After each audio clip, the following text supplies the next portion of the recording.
नमस्कार दोस्तों, हमारे YouTube चैनल में आपका स्वागत है। तो आज के वीडियो में हम जानेंगे क्या जन्म लेने से पहले ही लिख जाता है भाग्य। तो वीडियो को स्टार्ट करते हैं। भाग्य कुछ नहीं, बस हमारे पिछले मनुष्य जन्म में किए गए कर्मों का फल ही होता है, जो समय के साथ साथ एक लड़ी के रूप में, सुख या दुख के रूप में हमें भोगने पड़ते हैं।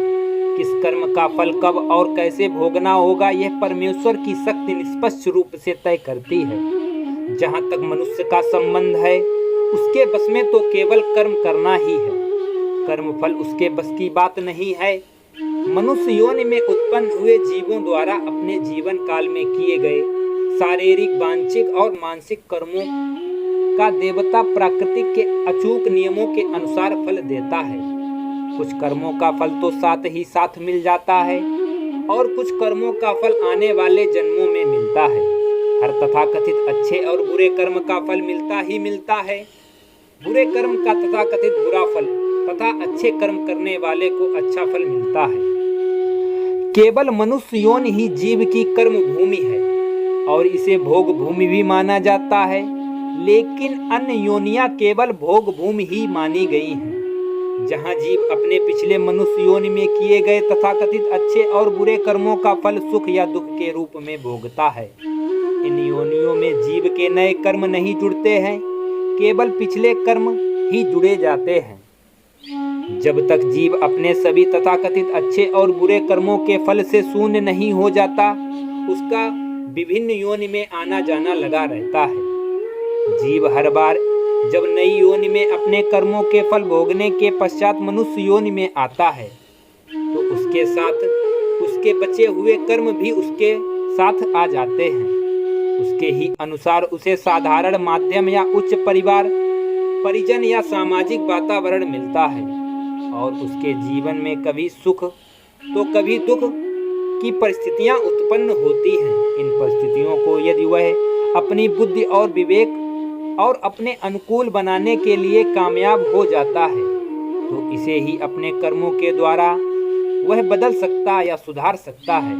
परंतु इस प्रक्रिया में वह अक्सर अज्ञानतावश फिर से नए कर्म के फलों को जोड़कर नए फलों को भोगने का पात्र बन जाता है और इस प्रकार वह योनि के चक्र से बाहर नहीं निकल पाता है।